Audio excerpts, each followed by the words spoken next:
Welcome to my Media Trio project presentation. My first project was an iMovie video showcasing a tutorial on how to use my Google Classroom. My intention was to create a tutorial on how to use the classroom for students and parents. With the uncertainties of how school will look this coming year, I wanted the video to act as a valuable resource for them. I had so many students in the spring during COVID not know how to work Google Classroom. So as soon as I heard about the media project, I immediately thought of this. The goals attained. I believe that the goals were attained for the purposes of my students and parents. I think there are so many nuances within Google Classroom that it would be hard to create just one video explaining every detail. I wanted to show how to find the classroom, the stream page, the classwork tab, directions and information, and finally how to turn in assignments. I can't tell you how many students did not turn them in during remote learning. Will I use it again? Yes, I will use it again, but maybe not for a tutorial. There were some downsides. It was very time consuming. I spent hours trying to edit this video, and I could not overlay images on top of my screencast, which became very frustrating. I am very happy with the overall outcome of the video, being that it is my first ever tutorial video.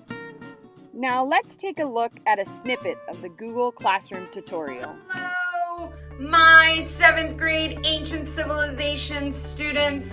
This is Mrs. Schultz. I have emojis trying to distinguish what is expected of you. So for the assignment directions, you will always see a paper with a pencil. Next, the assignments here with the triangle and the exclamation point is warning you that these assignments are. To watch the video in its entirety, you can go to the YouTube link, and I will also post it on the discussion board. My second media project was Canva. I used Canva to create anchor charts for my classroom. I used the acronym GRAPES to explain what civilizations are. And GRAPES stand for geography, religion, achievements, politics, economy, and social structure. Another goal I had was to create anchor charts that were easy to understand and not load the poster with too much information. I definitely struggled with creating posters that was not overloaded with image, information, and wording. It took me at least 10 times to get the results that I wanted. Will I use it again? Of course I will use it again. And I also appreciated having this class because it gave me more of a focal point of view when creating graphics. And here are my 6 graphics.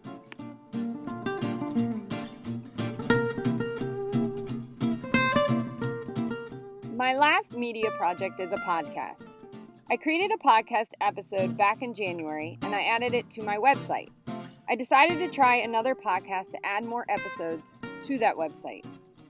So the goals, I created these podcasts for fellow educators. My goal this time was to discuss the impending school opening during COVID and how you can build a rapport with students online. I definitely feel like I accomplished what I set out to talk about. I would have liked to add a little bit more to it and make it more entertaining and maybe interviewed someone like another teacher or a parent or even a student. Would I use it again?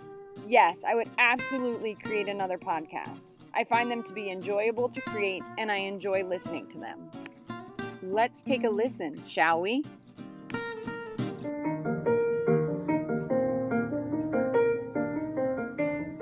Hello, my name is Stevie Schultz, and I'm a brand new teacher.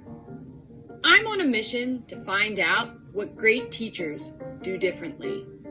So join me as I delve deeper into how COVID impacted our educational system.